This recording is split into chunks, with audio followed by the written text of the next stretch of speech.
Et en tombant sur la photo, je me suis dit, j'ai décidé d'arrêter. T'étais mince. J'ai une grand-mère qui se détestait, je sais pas si elle se détestait, mais qui était obsédée par la maigreur. Et ma mère est vraiment pareille. Je pense qu'elle a transmis ça d'une manière relativement inconsciente à ses filles. C'était un sujet constant, puisque ma sœur avait le droit de manger, mais pas moi, et parce qu'il fallait pas que je grossisse. Ils me demandent pas si ça va ou pas, ils vont regarder si j'ai maigri, si j'ai grossi. Et on fait des commentaires sur celui qui grossit dans la famille. On se moque.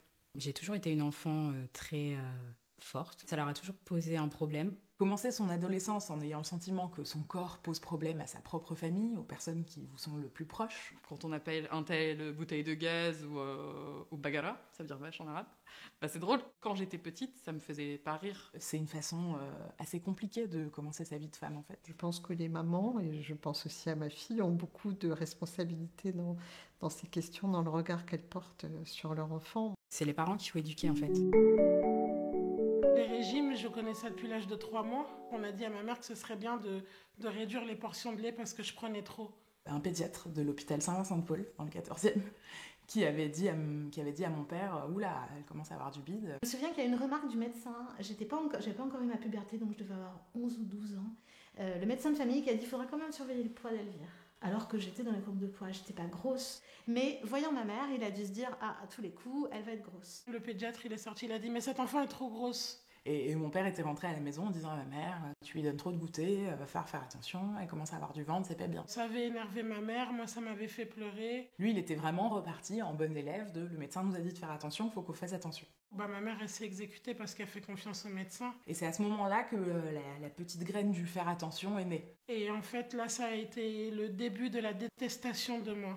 Et je n'ai pas été chez le médecin suite à ça pendant au moins 10 ans. J'étais très très mal à cause d'une bronchite que je ne voulais pas me faire soigner parce que j'avais peur qu'on me dise « Mais vous êtes trop grosse, mademoiselle ». Voilà. Moi, je me rappelle être allée chez un dermato pour me faire brûler une verrue et que le mec m'a dit « Ouais, ce serait quand même pas mal de perdre quelques kilos ».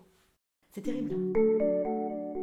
C'est évident qu'il y avait un shoot de plaisir quand quelqu'un te dit « Oh, qu'est-ce que t'es belle, qu'est-ce que t'es mince ». Tout le monde m'a félicité. J'ai reçu des rivières de compliments. Ah, mais t'es trop belle. Quand même vachement bien comme ça. Quand tu perds 10 kilos en un mois...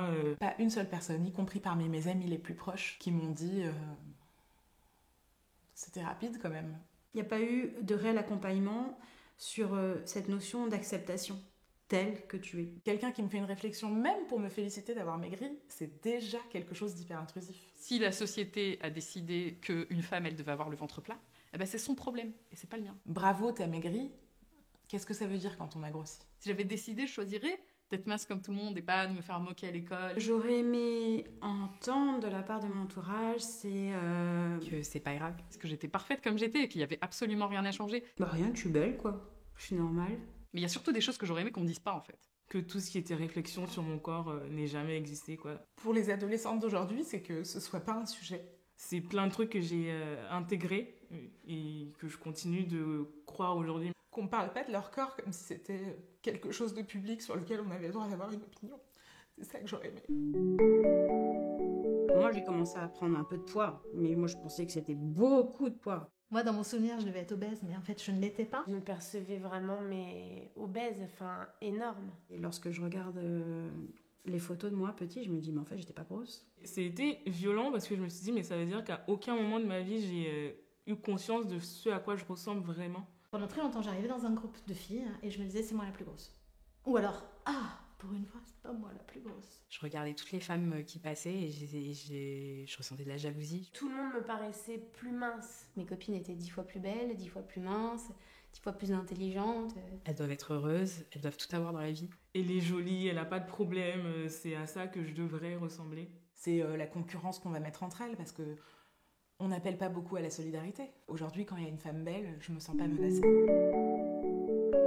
La première fois qu'on m'a mis au régime, je devais avoir 8 ans. J'avais comme des gélules à prendre, plus un régime alimentaire.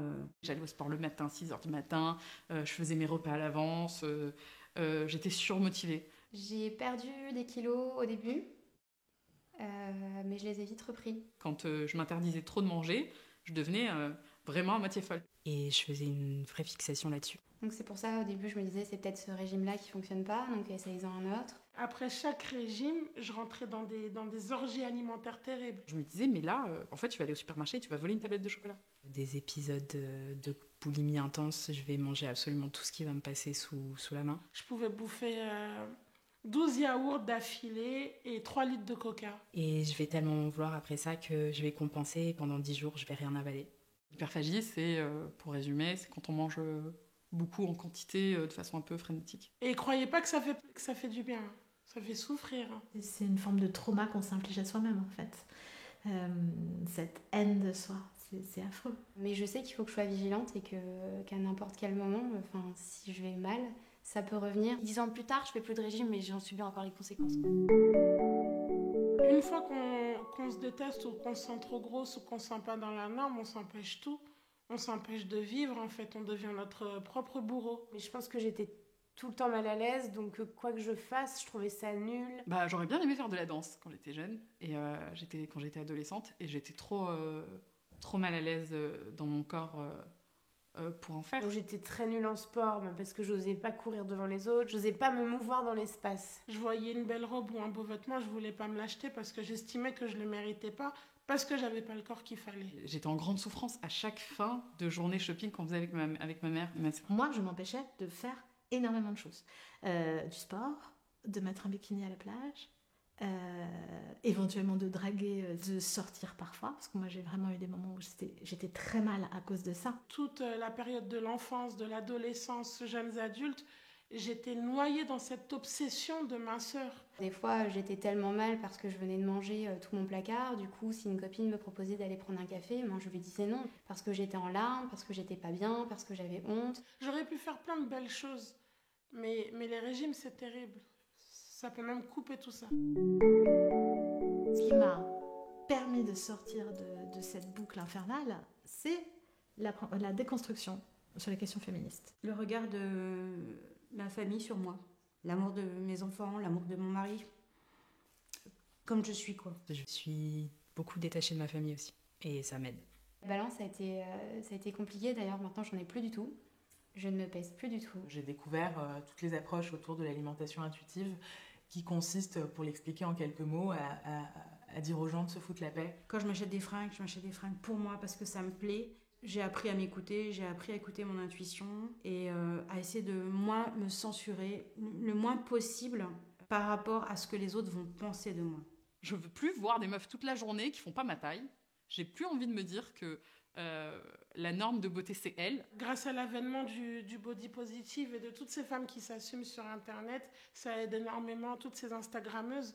C'est elles en fait qui aident les filles comme moi à s'en foutre en fait. Le collectif Gras Politique. Gaëlle Prudencio, Rossa avec frange. Marine Goyer aussi, Aime Your Body. My Better Self. Aliché. Lala Misaki. Qui est Miss. Virginie Grossa. Liane Cloarec. C'est vraiment en rencontrant ces groupes de parole que là je me suis dit, plus jamais je ferai de régime.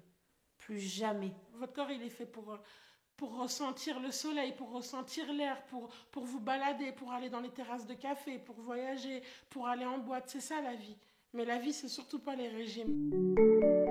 Si j'avais mon moi de 15 ans en face, je lui dirais que c'est une fille super. Tu vas plaire. Amoureusement, amicalement, professionnellement, tu vas plaire. Je me dirais juste, t'es très belle comme tu es et va manger, quoi. C'est pas grave de manger.